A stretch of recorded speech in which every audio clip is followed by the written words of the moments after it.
21세기는 저는 네 가지의 중요한 트렌드를 알고 있으면 된다고 생각을 해요.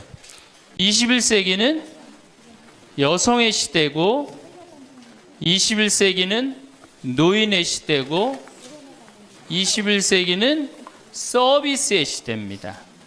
또 21세기는 환경의 시대예요.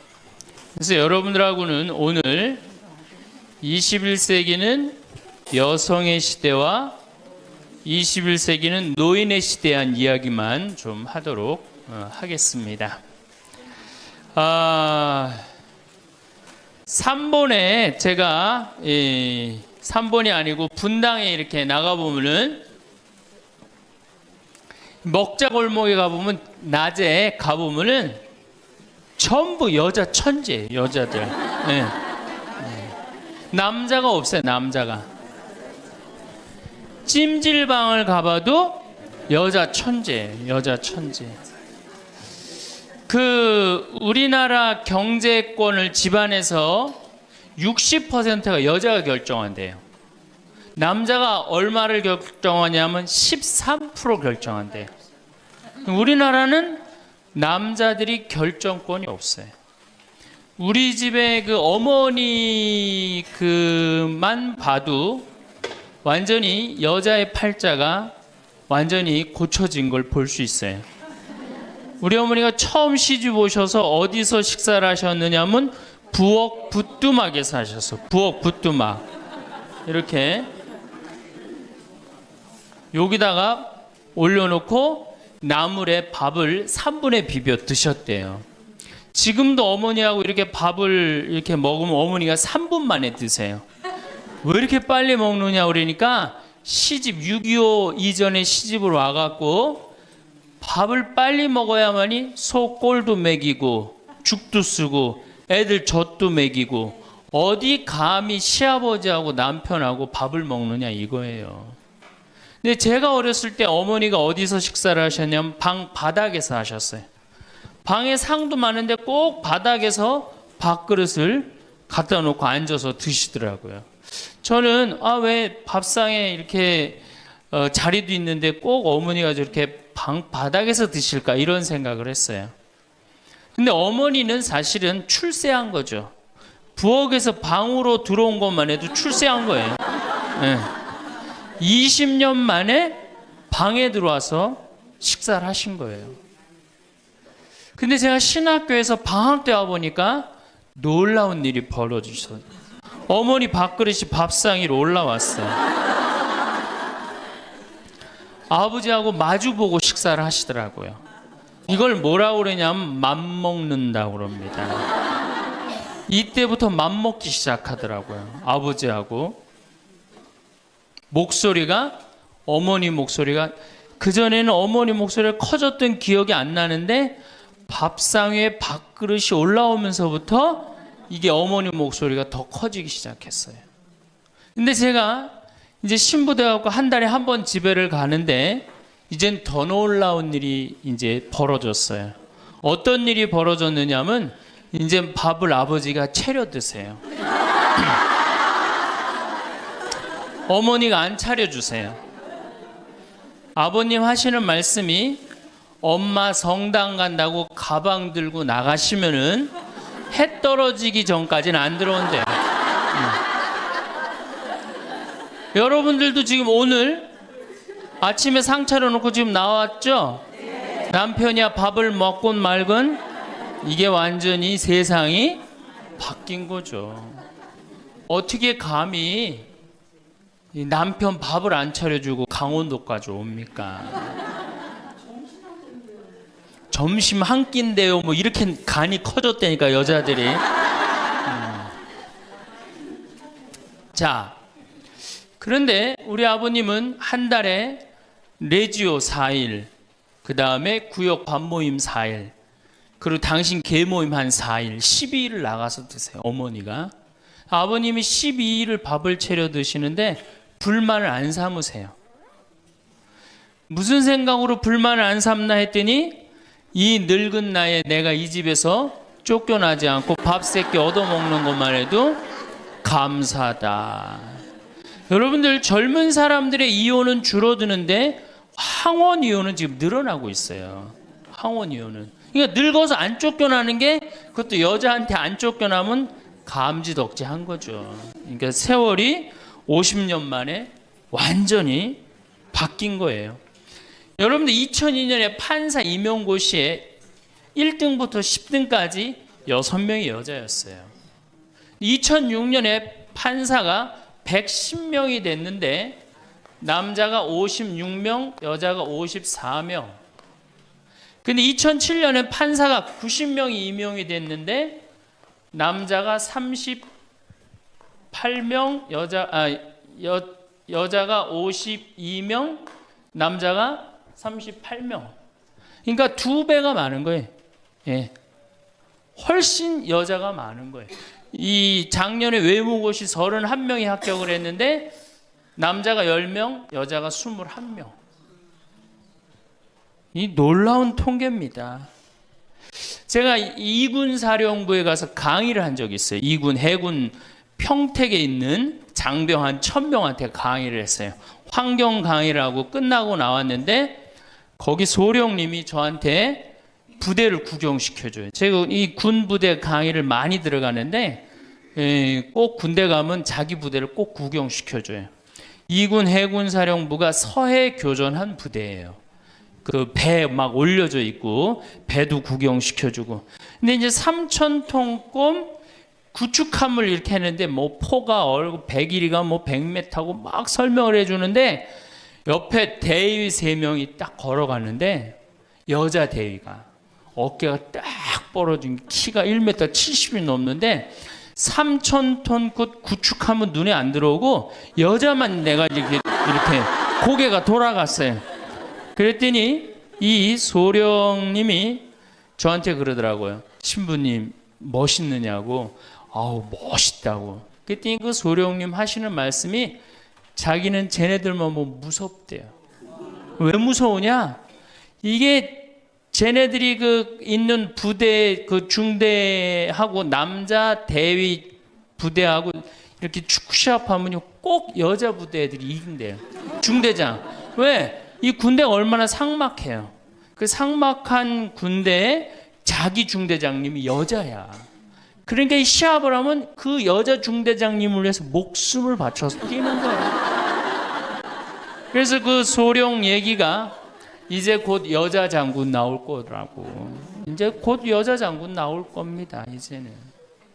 정말 제가 3번에 가서 한번 강의를 한 적이 있어요. 한 7, 8년 전에 고등학교 전교 1등부터 10등까지 9명이 여자예요. 남자 딱 1명이에요. 남자 딱 1명. 안산에 보니까 전교 1등부터 10등까지 1등부터 5등까지는 다 여자예요. 그러니까 요즘 남자애들이 왜 이렇게 시험을 못 보느냐? 컴퓨터 게임 때문에. 그 다음에 음란 사이트 때문에. 그 다음에 개떼처럼 돌아다니는 특성 때문에 남자애들이 여자애들을 따라갈 수가 없대. 혹시 우리 집에 남자만 아들만 낳았다 손 들어보세요. 우리 집에 아들만 있다 손 들어보세요. 이 집은 이제 망한 거예요.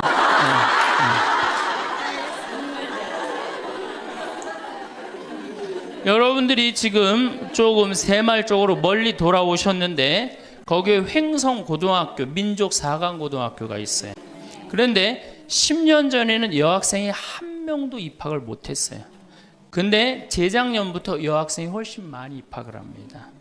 어딜 가도 여자가 약진을 하고 있어요. 2007년 여러분들 의사, 변호사, 회계사, 약사 이거 고소득 일자리에 70%가 여자가 차지해요. 남자는 30%밖에 못 차지해요.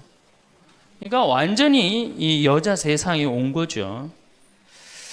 일본의 골드만삭스라는 이게 굉장히 중요한 통계인데 이 여성들이 얼마나 중요하냐 115개 기업을 조사를 했는데 여성 이사가 있는 회사는 10년간 일본이 90년서부터 2000년까지 0% 성장을 하죠.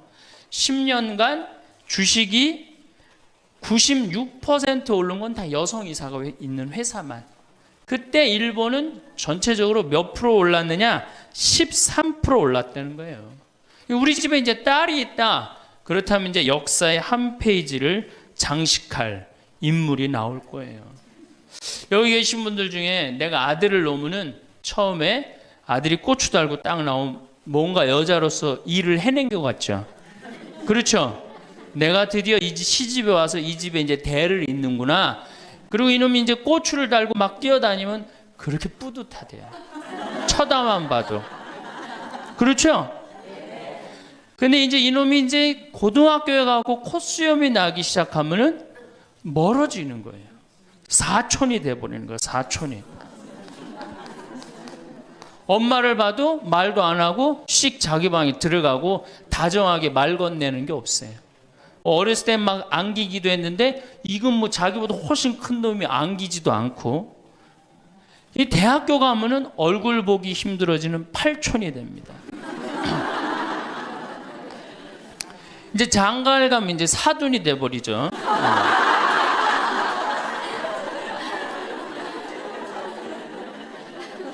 제가 여기 여러분들 노인대학에 옵니다. 이렇게 1박 2일로 100분 정도 와요. 100명 정도 노인대학에 오면은 딱 티가 나요. 저 할머니는 아들밖에 없구나. 저 할머니는 딸이 있구나. 확 티가 나요. 아들만 있는 할머니들은 옷을 이상하게 입고 와요.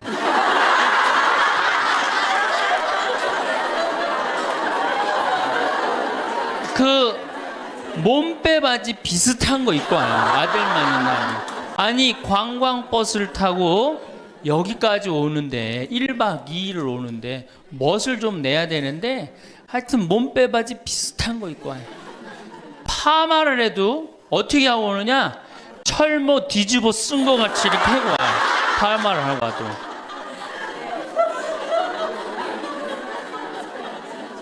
그럼 물어보면 제가 물어봐요. 할머니 아들밖에 없죠? 그러니까 아들밖에 없대. 아니 사둔 아들이 엄마가 철모를 뒤집어 쓰든 몸빼 바지를 입든 관심 없습니다. 근데 딸이 있는 할머니들은 틀려요. 딸이 있는 할머니들은 이 스카프를 하고 와도 색깔이 벌써 뭐 보라색에 벌써 틀려요. 이 파마 웨이브가 틀려요. 딸이 있는 할머니들은 딸이 있는 할머니들은 파마 웨이브가 틀려요.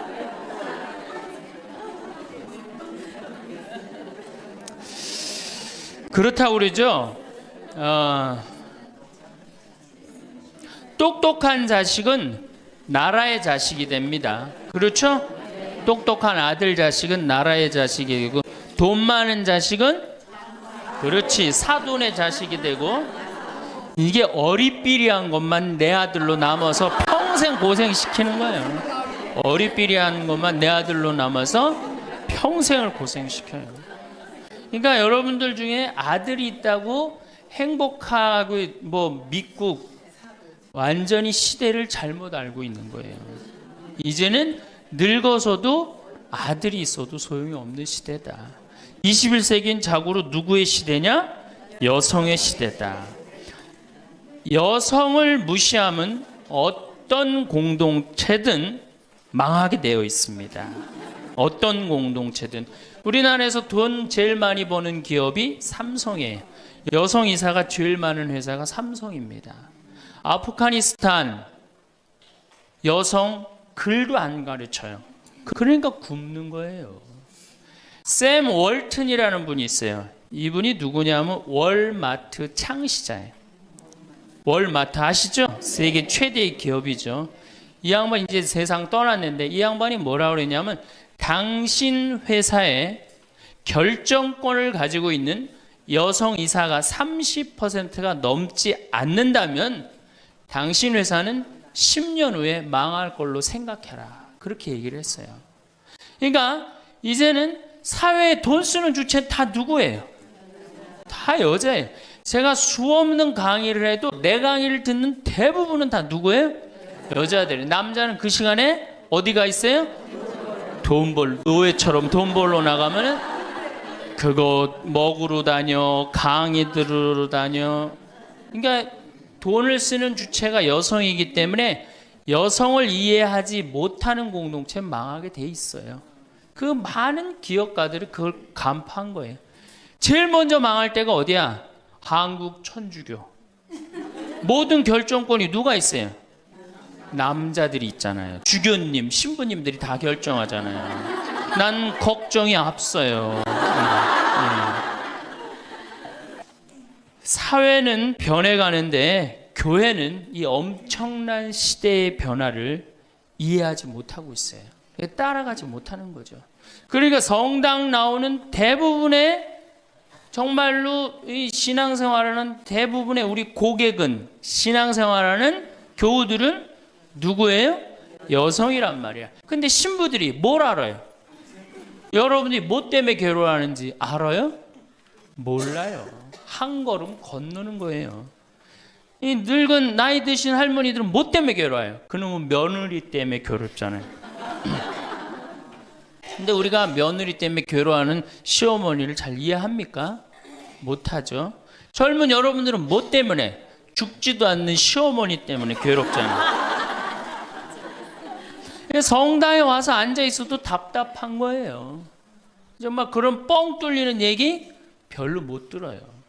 그러니까 우리 천주교가 사실은 뭐 400만이다 500만이라 그래도 미사 참여는 120만 밖에 참여를 안 합니다. 그러니까 4식구 중에 한 식구만 주일날 와서 밥 먹는 거예요. 망한 거죠, 사실은. 엄격하게 보면은. 근데 이런 심각성을 잘 못 느끼고 있는 거예요. 그러면은 여성들이 왜 이렇게 갑자기 살기 좋은 세상이 됐느냐? 이유가 있어요. 20세기에 10대 발명품이 있습니다. 여러분들 그게 뭐냐면은 상대성 이론, 원자탄 2차 세계대전을 끝낸 거, 페르마의 마지막 정리, 자동차, 비행기, DNA 이중 나선 구조, PC, 인터넷, 물리학의 양자역학. 이게 20세기 최대의 발명품인데 최대의 발명품은 1961년 독일 쉘링사에서 나온 아나보나라는 피임약이에요. 그럼 피임약이 나오기 전에 우리 어머니 세대 70, 80이 된 어머니 세대는 애를 몇 낳았어요? 10명. 아, 멋있는 말 없어요? 한타스. 그건 멋있는 말이 아니야.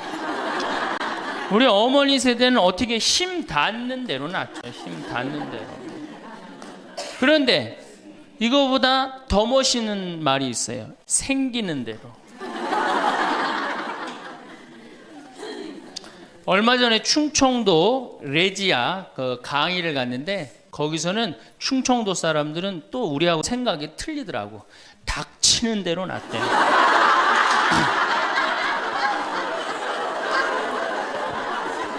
닥치는 대로 낳대요. 그러니까 우리 어머니 세대 16에 시집 갑니다. 그렇죠? 16 생식 능력 시작되면 그럼 배가 불러요. 16 시작하고 배가 부르면 17 되면 애가 하나 나와요. 애가 나오면 얼마나 바빠요. 젖 먹여줘야죠. 얼러줘야죠. 논일 나가야죠. 밭일 나가야죠. 우리는 어렸을 때 집에 누에를 키웠어요. 누에 뽕 먹여야죠. 얼마나 바빠요. 그런데 이게 아장아장 걸어다닐만 하면 19 되면 또 어떻게 돼? 또 배불러. 그 20 되면 또 하나 나와.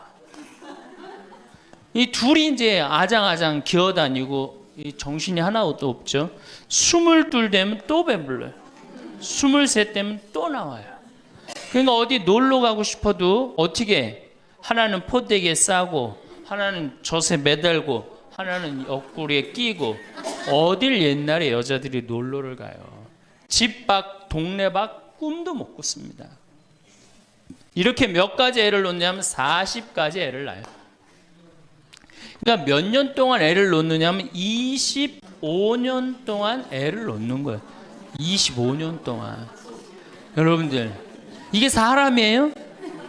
25년 동안 애를 놓으면 이거는 애를 놓는 게 아니라 새끼 놓고 새끼 키우고 새끼 놓고 새끼 키우고 새끼 놓고 새끼 키우는 거예요.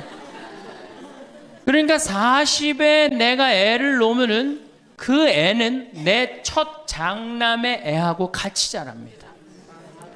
그러니까 옛날에 할머니들은, 요즘 젊은이들은 다 우리 아가야 그러잖아요. 근데 옛날에 할머니는 다 뭐라 그래? 아이고 우리 새끼들 그러잖아요. 막내는 새끼로 안 보이죠. 강아지로 보입니다. 강아지. 아이고 우리 강아지. 그러니까 25년 동안 저렇게 새끼 놓고 새끼 키운 여자 머릿속에 든 게 있느냐? 머릿속에 든 게 있을 수가 없어요. 그렇게 바쁜데 무슨 생각할 시간이 어디 있어요. 그래서 머릿속에 든 거 없는 여자가 집안일 챙겨나면 그 집 망한다. 그래서 암탉 꼬꼬댁 하우스 폭삭 그랬어요. 옛날에는. 그런데 이 피임약이 나오고부터 애가 줄어들기 시작합니다. 4명으로 3명으로 2명으로 이젠 1.05명으로 줄어들었어요. 여자가 애 놓는 시간이 1년으로 줄어들었어요. 1년으로. 여자한테 몇 년의 시간이, 자유시간이 주어져요? 24년의 자유시간이 주어진 거예요. 자, 24년 동안 여자들이 사법고시 보고, 행정고시 보고, 외무고시 보고, 육사 가고, 해사 가고, 공군사관학교 가고, 경찰대학 뭐 1, 2, 3등 수석 졸업, 육사, 해사, 수석 졸업, 이건 다 이제 옛날 얘기에 다 휩습니다. 그러니까 여러분들 가정에 우리 집에 아들만 있다. 이 집은 뭐예요? 망한 거예요. 그래서 내가 딸을 둘 놓으면 뭐? 금메달. 그렇죠? 아들 하나 딸 하나 놓으면 은메달.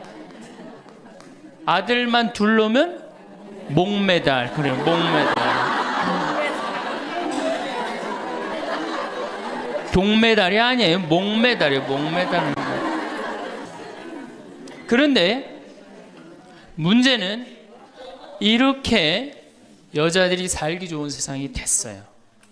이렇게 살기 좋은 세상이 됐는데 참 불행하게도 대한민국에서는 여자들이 이 사회를 주도해 나가는 주도 세력이 못 됩니다. 왜냐하면 16대 때 우리나라 여성 국회의원이 16명에서 300명 중에 5.4%, 17대 때는 39명, 300명 중에 그러니까 12%, 13%예요. 그런데 여러분들 정말로 잘 산다는 스웨덴은 국회의원이 42.7%, 덴마크는 29.8%, 30%예요. 그러니까 여성들이 사회에 진출해서 그 사회를 변화시키려고 굉장히 노력을 해요. 근데 우리나라 여성들은 사회가 뒤집어지든 엎어지든 지금 바로 여러분들 세대, 지금 30대, 40대, 50대 요 세대들은 관심이 없어요. 엎어지든 뒤집어지든. 지금 여러분들 우리나라 4급 공무원 100명 중에 여자 공무원이 몇 명인 줄 아세요? 딱 5명이에요. 그러니까 미국의 대사분이 우리나라에 이제 있다가 이제 미국에 가면서 한 신문의 칼럼에 글을 쓰고 갔어요. 대한민국 이상하다. 이렇게 여자들이 대학까지 나오는, 이렇게 많이 나오는 나라도 없다.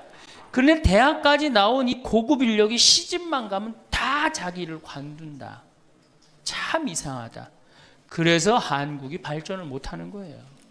그 인력이 어떻게 그대로 다 계속 사회를 위해서 노력을 해야 되거든요. 우리가 $10,000에서 $20,000로 넘어갈 때 여성의 사회 참여율이 모든 국가를 통계를 빼보니까 9% 정도 증가했대요. 여성들이 사회에 나가는 게. 우리나라는 1.6%. 사회 안 나가는 거예요. 왜 안 나가요? 2가지 때문에 안 나갑니다. 이 2가지, 이 병을 고치지 않는 한 우리나라는 선진국으로 가기도 힘들고 대한민국 정말 행복한 나라로 가기도 힘들어요. 첫 번째 뭐냐? 자식 교육. 여기에 미쳐 있어요. 요즘 내가 이렇게 방송을 보면은 정말로 정신없구나 이런 생각이 들어요. 두 번째로는 텔레비전. 이게 또 방송으로 나가겠지만 이 텔레비전님에 미쳐 있어요. 텔레비전. 이 두 가지 여자들이 완전히 미쳐서 사회에 건강한 세력이 되지 못하는 거예요. 그럼 자식 교육을 가만히 보면은 한번 보세요. 내가 이제 딱 아기를 가졌어. 임신을 해서 요즘 젊은 엄마들이 임신을 딱 하면은 얼마나 이뻐요. 지금 이제 해도 나고 이제 조금 있으면 더 멋있어질 것 같은데 강도 예쁘고 산도 예쁘고 꽃도 예쁘고 하늘도 예쁘잖아요. 그럼 내가 세상에 태어나갖고 정말 이렇게 행복하게 살았으면 좋겠다 이런 생각하는 엄마들 거의 없어요. 임신을 하는 순간 내 뱃속에 서울대학 C가 들어왔다고 생각을 해요. 이 얼마나 불행해요. 그래갖고 뱃속에 있는 애한테 글자를 가르칩니다. 도화지를 이렇게 오려서 대한민국, 대통령, 뭐 변호사 뭐 이런 거. 그 다음에 이제 요즘 또 2개 국어를 알아듣는다고 How are you today, my baby? It's raining. 비 온다 이거죠 오늘.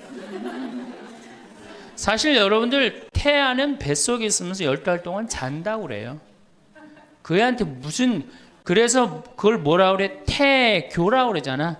교육을 시키는 거 뱃속에 있을 때부터 얼마나 불행합니까? 뱃속에 있을 때부터 교육을 받으니. 그러니까 엄마의 태를 열고 세상에 나왔어. 그래갖고 3번에 이제 아파트촌이죠. 아파트를 통해서 수리산을 너무너무 보고 싶어 얘가. 구름도 보고 싶고 눈도 보고 싶고. 근데 이 잔인한 엄마들이 아무 생각 없는 엄마들이 아파트 베란다 창문에 한쪽에는 가나다라마바 차타카타를 붙여놓고 한쪽에는 ABCDEFG를 붙여. 수리산을 보고 싶어도 보여요 안 보여요? 글자에 가려서 안 보이는 거예요. 내가 누워서 모빌이 돌아가는데 기억 니은 디귿 리을이 막 돌아가요. 모빌이 겨다닐만 하면은 엄마들이 텔레비에는 텔레비전이라고 써놓고 냉장고에는 냉장고라고 써놓고 의자에는 의자라고 써놓고. 그러니까 애들이 겨다닐 때마다 글자가 없는 데가 없어요. 그러니까 요즘 애들이 몇 살이면 한글 띱니까? 5살이면 4살 띄어요? 5살이면 한글 띄어요. 여기 계신 분 중에 초등학교 들어가기 전에 한글 띄신 분들 계세요? 없을걸요? 저는 초등학교 1학년 내내 받아쓰기 빵점이었어요.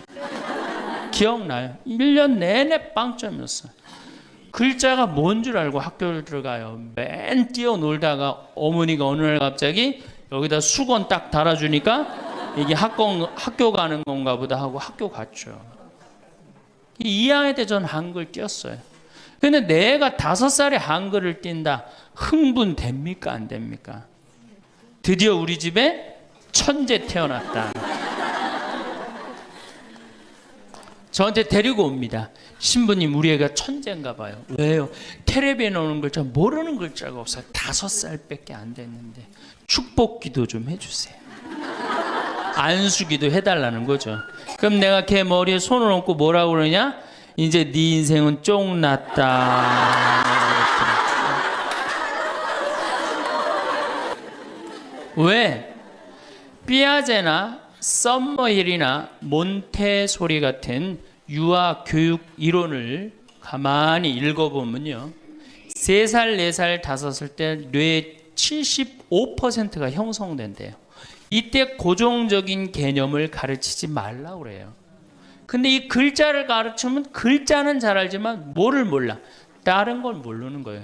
그야말로 이제 똑똑 바보가 되는 거죠. 저한테 이렇게 말하는 엄마들이 참 많아요. 신부님, 우리 애가 머리는 똑똑한데 노력을 안 한다고. 어림도 없는 소리예요. 왜? 얘는 이제 머리가 완전히 막혀 있는 거예요. 이때 어떻게 해야 돼? 저는 어렸을 때 이때 어떻게 자랐느냐면은 스레트에 막 겨다니다가 떨어져 그 끓는 물에도 떨어져 봤어요. 아, 이게 끓는 물에 떨어지면 디는구나. 그 다음에 팽이 깎는다고 막 낫으로 깎다가 여기 쳐갖고 아직도 여기 이 상처가 있어요. 5살 때 확 뼈까지 잘라갖고 이게 잘라지는 거구나. 이러면서 애가 뭐를 이해해? 세상을 이해한단 말이야. 세상 돌아가는 이치를 깨닫는단 말이야. 그때 돌아가면서. 근데 책상 앞에서 글자만 배운 애는 다른 경험이 전혀 없는 거예요. 그래서 나는 초등학교 때 이렇게 성당에 이렇게 오는 엄마들, 내가 이제 다음 주에도 이제 유치원에 가서 강의를 하는데 엄마들이 그렇게 하는 엄마들이 참 많아. 너 바보야? 왜 이거하고 연결할 줄을 몰라? 이렇게 이해가 안 돼. 그렇게 막 화내는 엄마들 되게 많아요. 여러분들도 자식들 키우면서 그렇게 화낸 자식 있어요, 없어요? 분명히 있는 애는 이제 걔는 똑똑 바보예요. 왜냐하면 하나만 알고 다른 걸 모르는 거예요. 그러고 이제 천재인 줄 알고 초등학교에 들여놨더니 남들하고 섞어 놓으니까 어때요? 똑같은 애. 이때부터 이제 학원에 보내기 시작하는 거예요. 무슨 영어 학원, 속셈 학원, 웅변 학원, 피아노 학원, 무슨 요즘 서당도 있다고 그래. 서당.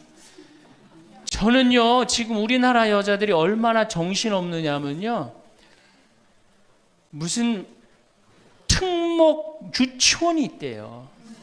고등학교 가기 위한 특목 유치원이 있다는 거예요. 이건 초등학교도 아니고, 그래서 9시부터 2시까지 공부를 하고 2시부터 4시까지 시험을 보고 간대요. 6살, 7살짜리 아이가 세상을 막 느끼고 누리고 행복하게 살아가야 되는데 머릿속에 뭐가 들어있는 건지 모르는 거죠. 내 아이가 어떻게 살면 행복한지를 모르는 거죠. 1등만 하면 행복하다고 생각을 하는 거예요. 이게 우리나라의 불행의 시작입니다. 전 국민이 불행한 이유 중에 하나예요. 그러니까 이게 돈이 얼마가 들어가? 20조가 사교육비로 들어간다는 거죠. 20조가. 큰 문제죠.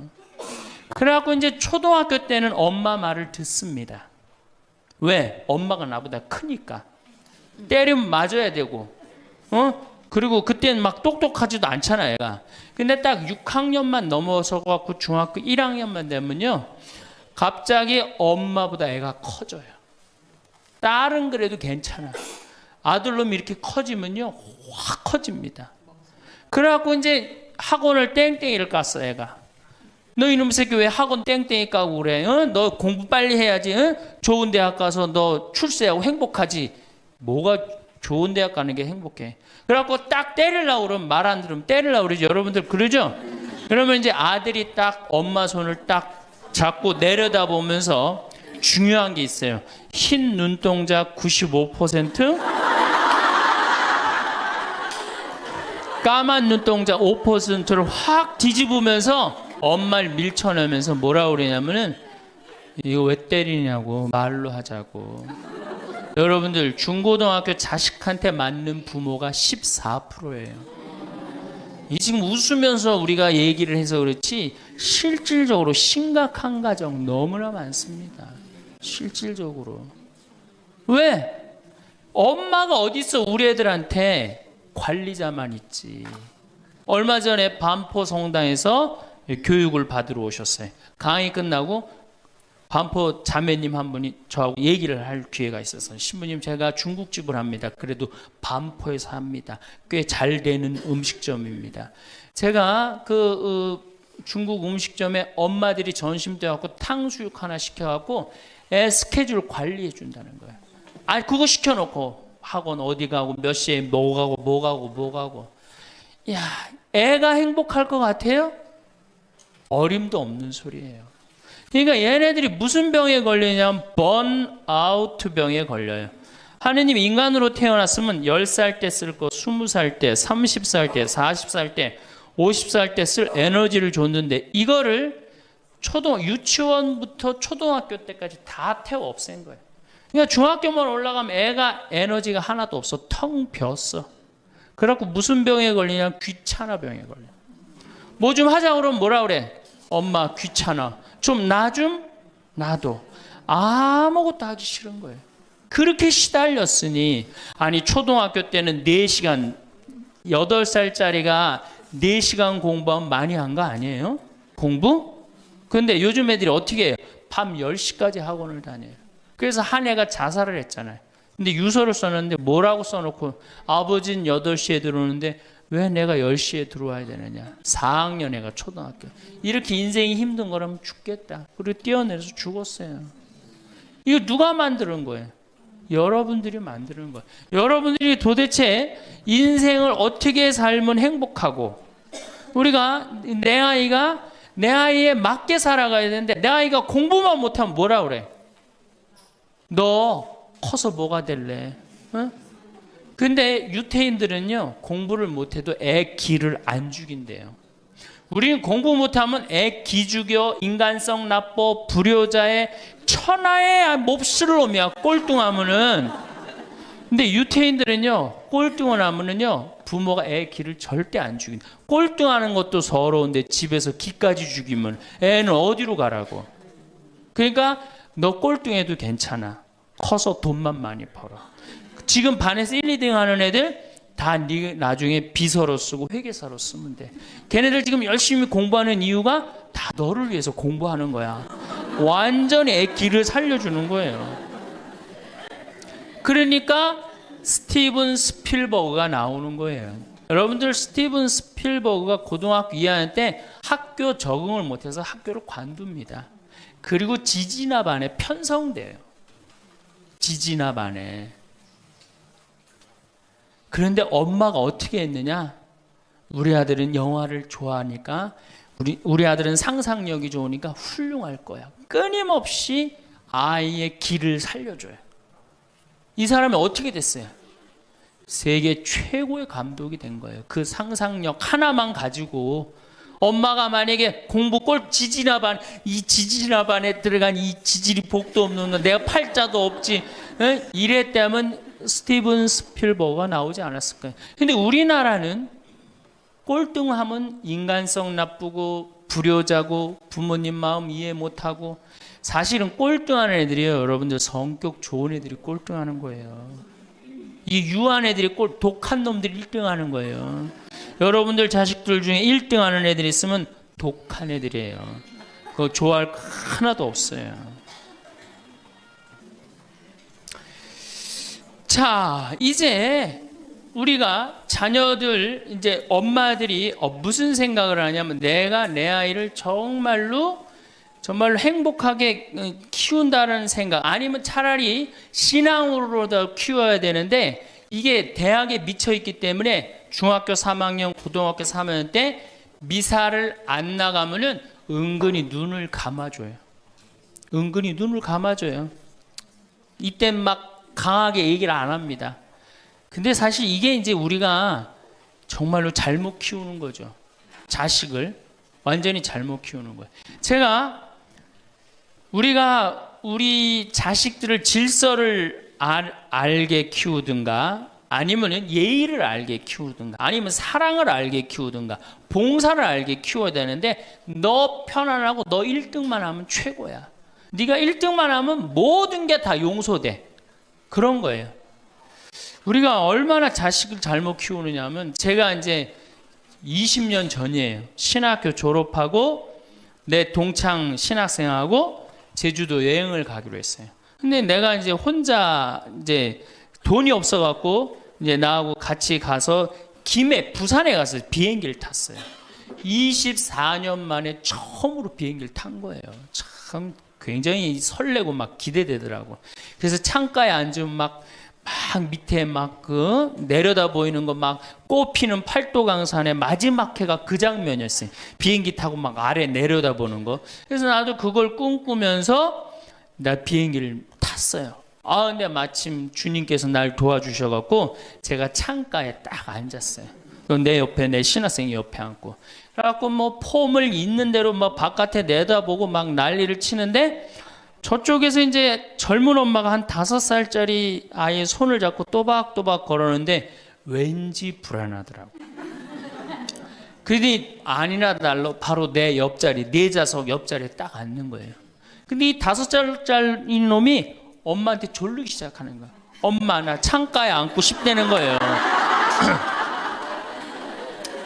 그런데 이 엄마가 안 돼. 여긴 네 자리고 저긴 저 형 자리이기 때문에 너는 여기 앉아서 가야 돼. 이렇게 말하면 얼마나 좋겠어요. 내 쪽 확 돌아서더니 학생, 우리 아들이 처음 비행기를 타는데 창가에 앉고 싶으니까 자리 좀 양보해 달라는 거예요. 여러분들 5년 만에 처음 탄 놈이랑 24년 만에 처음 탄 놈이랑 어느 놈이 더 애절할 것 같아요? 이건 24년 만에 탄 놈이 훨씬 애절해요. 그런데 제가 나도 처음 탔기 때문에 자리를 못 양보하겠다 이렇게 말할 수가 없더라고. 그래서 제가 자리를 양보했어요. 근데 이놈이 비행기가 뜨자마자부터 자는 거예요. 내가 내리는 동안 내내 째려보면서 결심한 게 있어요. 내가 죽을 때까지 저놈 얘기를 하리라. 그래서 지금 하는 거예요. 지금 20년째 지금 하고 있어요. 근데 내가 이제 배를 타고 목포로 와서 이제 기차를 타고 올라오는데 목포에서 조금 광주쯤 지났을 거예요. 어떤 아이가 초등학교 한 4학년쯤 되는 애가 막 땀을 막 삐질삐질 흘리면서 배를 움켜쥐더라고요. 너 왜 그러냐니까 배가 너무 아프대. 나는 이제 좌석이 있고 그 아이는 서서 있는데 비행기 자리도 내준 놈이 기차 자리 하나 못 내주겠어요? 너 여기 와서 앉아라. 나 괜찮으니까. 그래갖고 얘가 이제 내 자리에 앉아서 한 30분을 가는데 그 엄마가 한참 보더니 일으키더라고요. 너 일어나라고 그 학생한테 자리를 내주라고. 나 괜찮다고. 근데 그 엄마 말이 아직도 기억에 나요. 내 아이가 난 질서를 아는 아이로 자랐으면 좋겠다. 아프다고 이렇게 다 하면은 나중에 커서 얘가 뭘 알겠냐. 자기 편안한 대로 살 거 아니냐. 그러니까 나를 도와달라고 그 엄마가 그러더라고요. 이제 시간이 지나서 나는 그렇게 지금 그 비행기에서 내 자리 뺏은 놈은 지금도 엄마 속을 썩일 거고 그 기차 자리에서 일어난 아이는 지금 엄마의 영광이 돼 있을 거예요. 근데 우리가 자식을 키울 때 어떤 기준으로 키우느냐 이 굉장히 중요합니다. 어쨌든 신부님은 결혼을 안 해갖고 자식의 소중함을 몰라서 그런 답답한 소리를 합니다. 그래갖고 이제 어떻게 내 아이가 이제 서울대학을 갈 줄 알았더니 지방 무슨 제3대학을 졸업을 했어. 네. 졸업을 해갖고 취직을 했어. 그럼 부모 역할 다 한 거야, 안 해요? 부모 역할 다 한 거예요. 역사적으로 자식이 농사를 지을 줄 알았으면 부모 역할 다 했어요. 공자님 시대 평균 연령이 몇 세였냐면 38세였어요. 16에 시집을 가고 32, 33 때면 내 아이가 16이 됐을 때 부모가 기다려줬어요? 안 기다려줬어요? 안 기다려줬어요. 죽었어요.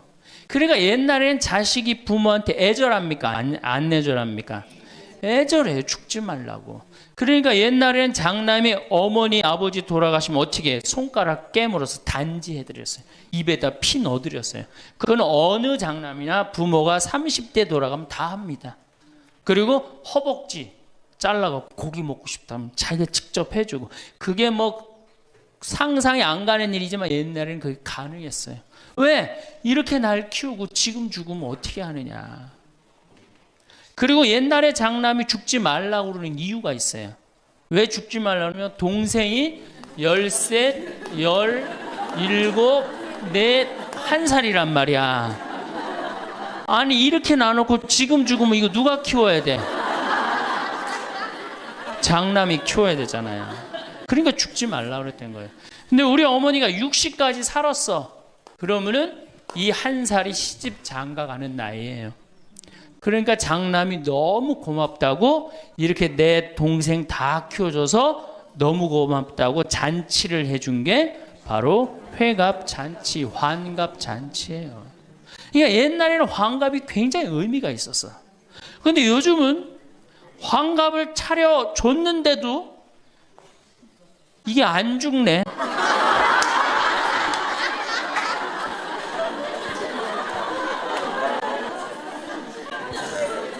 그 노노 2인 4편에 뭐라 그러냐면 너희는 부모의 나이를 꼭 기억해둬라. 부모를 모실 날이 얼마 남지 않은 것을 생각하고 그 다음에 부모가 살 날이 얼마 남지 않은 것을 생각하고 부모의 나이를 꼭 기억하라고 했어요. 나는 그걸 읽고 우리 어머니가 살 날이 얼마 남지 않았구나 그런 생각을 하고 매년 나이를 기억해뒀어요. 근데 이제는 포기했어요. 헷갈려요. 몇 살을 사시는지. 그리고 어머니가 60대 뭐라고 그러셨느냐면은 에휴, 늙으면 죽어야 돼. 늙으면 죽어야 돼. 그래서 그때 굉장히 내가 그 논어를 막 한참 읽을 때라 정말로 내가 부모한테 잘해야 되겠구나. 본수원 갈비집에 가고 갈비 한 번 더 사드리고 전화 한 번 더 드리고 했어요. 근데 이제 요즘 이제 그 얘기 들으면 막 화가 나요. 그 얘기 한 지 벌써 16년이 지났어요. 죽을 기미가 안 보여요.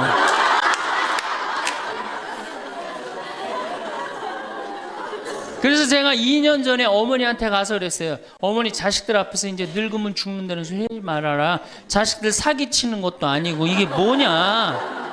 그런데 설날 집에를 갔는데 어머니가 이게 자식들이 거실에 꽉 찼는데 무슨 속상한 얘기를 하는데 늙으면 죽 그러다 저하고 눈이 딱 마주쳤어요. 늙으면 죽 그러시다 마시더라고요. 이제 늙어도 안 죽어요. 여러분들 평균 연령이 지금 83세입니다. 그러니까 대부분이 90까지 살아요. 재수 없으면 100살까지 살아요. 여러분들은 몇 년을 사냐면 120년을 삽니다.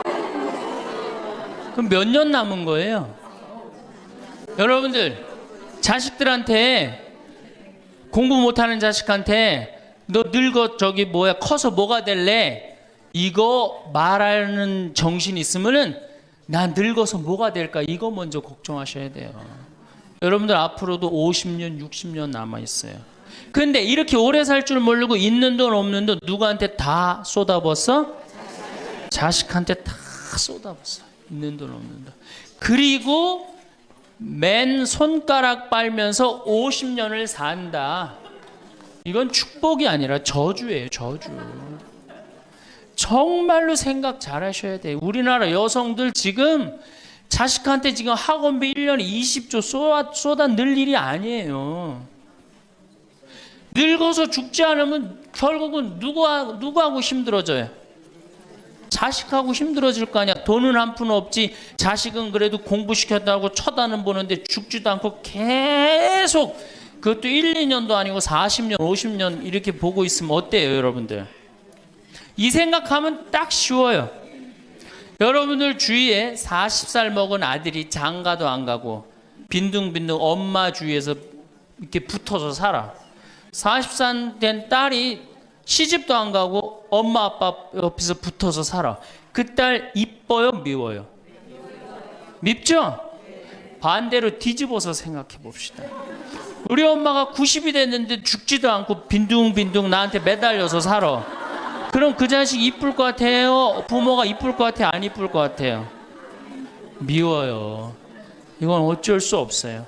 특히 아들이 모시는 게 아니잖아요. 며느리한테 얹혀 살면 더 힘든 거예요. 이 우리 현실의 현실. 계산상 안 맞아. 계산상 20년 키웠으면 20년어치만 받아 먹어야 될 거 아니야. 안 그래요? 20년 키웠으면 20년어치만 받아 먹으면 되잖아. 근데 이건 20년 키우고 지금 50년 60년 이렇게 받아 먹게 생겼어요. 내가 고등학교 3학년 때까지 어머니 아버지가 저를 키워줬어요.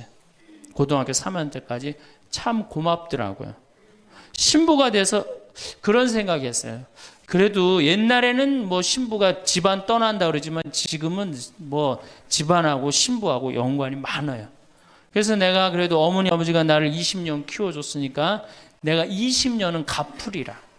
20년 얻어먹었으니까 20년은 갚으리라. 그런 생각을 했어요. 참 기특한 생각을 했죠. 내 첫 활동비가 46만 원이었어요. 어머니 2만 5천 원, 아버지 2만 5천 원. 용돈을 드리기 시작했어요. 한 다달이 지금 17년째 한 달도 안 빠지고 용돈을 드려요. 지금은 좀 많이 드리죠. 뭐 강의 다니고 그러니까 조금 제가 강사료 있으면 한 달에 뭐 5번, 6번 강의를 나가니까 그 강사료 중에 하나만 나눠줘도 용돈 많이 드리는 거예요. 17년 드려요. 한 달도 안 빠지고. 제가 생각해도 제가 기특해요. 이제 3년만 하면 끝나는 거예요, 이제.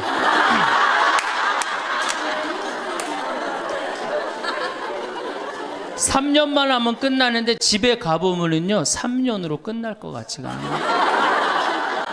아버지가 막 지리산 꼭대기까지 뛰어 올라갔다가 뛰어내려요.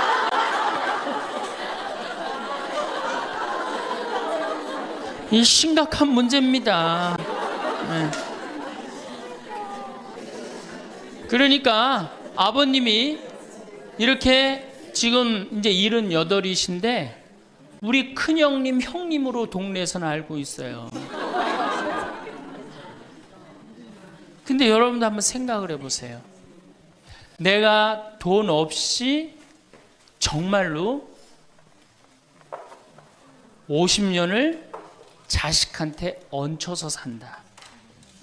그럼 어느 자식이 그 부모한테 효도를 끝까지 할 수 있겠느냐? 이거 불가능한 거예요. 여러분들 지금 내가 자식 잘 키우면 호강할 거라고 생각하죠? 어린 반 푼어치도 없는 소리예요. 잘 키워놓은 자식은 나라의 자식 됩니다. 돈 많은 자식은 얼굴 구경하기 힘들어요. 예. 돈 있어갖고 이민을 가면 자식하고 어떤 관계 된다고 그래요? 요즘 그 유명하죠? 해외 동포 된대잖아요. 아들하고 나하고 해외 동포 된다고 그러잖아요. 근데 이제 여러분들만 이제 안 죽는 게 문제가 아니에요. 우리 신부들도 안 죽네.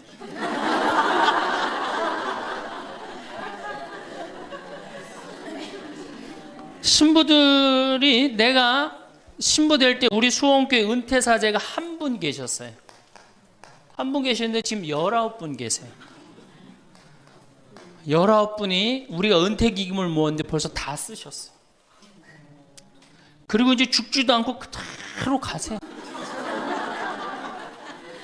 지금 여기 지금 우리 교구의 최고 원로 신부님 지금 와 계시거든요. 예, 와 계신데 지금 이제 83인지 4인지 또 헷갈리는데 예, 계신데 건강하세요. 제가 보기엔 한 95까지 사실 것 같아요. 그러니까 참 우리 신부들, 여러분들은 그나마 손자도 있고 손녀도 있지. 우리 신부들은 아무것도 없잖아. 은퇴하면은 땡이에요, 땡. 교우들이 찾아와요. 이거 1년 겨우 찾아고 1년 지나고 나면 내가 은퇴 신부님들 가보면 하루 종일 혼자 계세요. 그것도 1년 365일. 그러니까 이탈리아는 어떻게 은퇴를 안 합니다. 신부님들이. 절대 은퇴 안 해요. 왜? 외로운 걸 아니까. 이 실제로 있었던 일인데 93살 먹은 할아버지 신부님이 은퇴를 안 하는 거예요. 여러분들 시어머니 93살 되면 제정신이에요? 제정신 아니에요?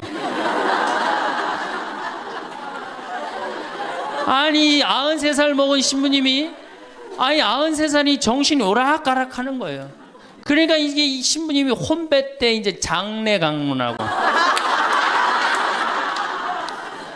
장례 때 혼배 강론하고 막 이러는 거예요. 주교님이 머리가 아픈 거예요. 그래서 하루는 주교님이 찾아가서 신부님한테 신부님 이렇게 은퇴하라고 그래도 은퇴도 안 하시고 이렇게 맨날 이렇게 헷갈려 하시고 하니 내가 보좌 하나 보내줄 테니 그 보좌 받아갖고 어려운 건 보좌를 시켜라. 그래서 신부님 너무 기분이 좋대요. 보좌가 딱 온다 그러니까. 보좌가 왔는데 70살짜리를 보내는 거예요. 70살짜리를 보내는 거예요. 이제 여러분들 인생은요 60부터라는 거 옛날에 많이 들었죠?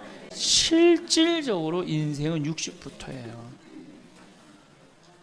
우리 이런 노래 알죠? 노세 노세 젊어 노세 늙어지면 못 노나니 이런 노래 있죠. 이게 100년 전 우리 조선시대의 평균 연령이 46세였어요.